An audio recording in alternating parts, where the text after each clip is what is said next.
যোনে ঘৰ আক্ৰমণ কৰিছে বা থানাখনতো অলপ আক্ৰমণ কৰিব চেষ্টা কৰিছে এইটোৱে সমাধান একো নানে।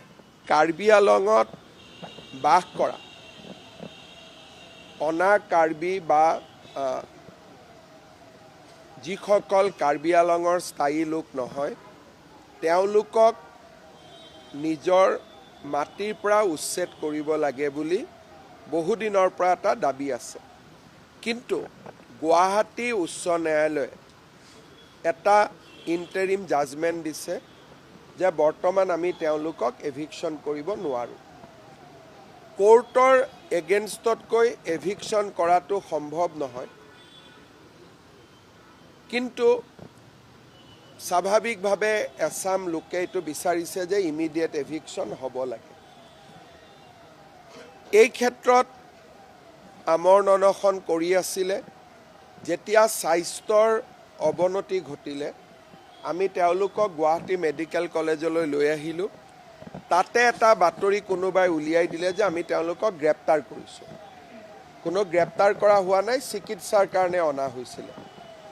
DGP তাতে আছে, ময়ো সকলোৰে লগত কথা পাতি আছোঁ আৰু যিসকল মেডিকেলত আছিলে তেওঁলোক এতিয়া ঘৰলৈকে ঘূৰি যাব আৰু মই ভাবোঁ যে বিষয়টো আমি আলাপ আলোচনাৰ মাজেৰে আমি ইয়াক নিষ্পত্তি কৰিব পাৰিম। কাৰণ হাইকোৰ্টৰ ৰায় এটাৰ বিপক্ষে আমি কিবা এটা কৰিম বুলি ক'লেও কৰিব নোৱাৰোঁ, কিন্তু আমি একেলগে হাইকোৰ্টত কথাটো আলোচনা কৰিব পাৰোঁ বা এক্ৰছ দ্য টেবুল বহি আমি আলোচনাও কৰিব পাৰোঁ। মন্ত্ৰী ৰণোজ পেগু তালৈকে গৈ আছে আৰু DGP ইতিমধ্যে তাত উপস্থিত হৈছে। মই ভাবোঁ যে ঘটনাটো আমি নিয়ন্ত্ৰণত আনিব পাৰিম আৰু পৰৱৰ্তী সময়ত যিসকলে এইটো আন্দোলন কৰি আছে তেওঁলোকৰ লগত মই নিজেও কথা পাতিম। মোৰ বিশ্বাস আছে যে আমি সমস্যাটো আলাপ আলোচনাৰ মাজেৰে সমাধান কৰিব পাৰিম। মই তাকে কৈছোঁ যে তুলিৰাম ৰংহাঙে নিজেও বিচাৰে যে আমি এভিকশ্যন কৰোঁ, কিন্তু হাইকোৰ্টৰ অৰ্ডাৰ হ'লেতো তুলিৰাম ৰংহাং নহয়, ময়ো কৰিব নোৱাৰোঁ। গতিকে যোনে ঘৰ আক্ৰমণ কৰিছে বা থানাখনতো অলপ আক্ৰমণ কৰিব চেষ্টা কৰিছে এইটোৱে সমাধান একো নানে। বৰঞ্চ কালি যেতিয়া হাইকোৰ্টে গম পাব যে আমাৰ অৰ্ডাৰ থকাৰ পিছতো কোনোবাই আমাৰ অৰ্ডাৰটো ভায়লেট কৰিবৰ কাৰণে জবৰদস্তি কৰিছে, তেতিয়াতো হাইকোৰ্টৰ আৰু বেছিহে খং উঠিব। সাধাৰণতে হাইকোৰ্টে কেছ দিলে, কিবা অৰ্ডাৰ দিলে আমি কি কৰোঁ? হাইকোৰ্টলৈকে আহোঁ। হাইকোৰ্টে নামানিলে আমি সুপ্ৰিম কোৰ্টলৈকে যাওঁ।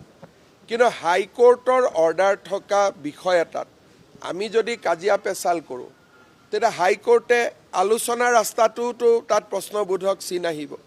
সেইকাৰণে মই ভাবোঁ যে যিসকলে এইটো কৰিছে তেওঁলোকে হয়তো কথাটো ভালকৈ বুজা নাই বা হাইকোৰ্টৰ জাজমেণ্টটো দেখা নাই।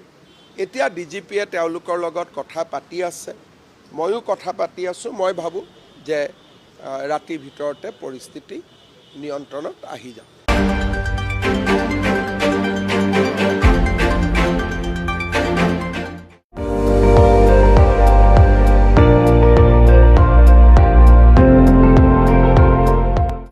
আপুনি চাই আছে ND24, সৰ্বশ্ৰেষ্ঠ নহয় সৰ্বোত্তমৰ দৌৰ।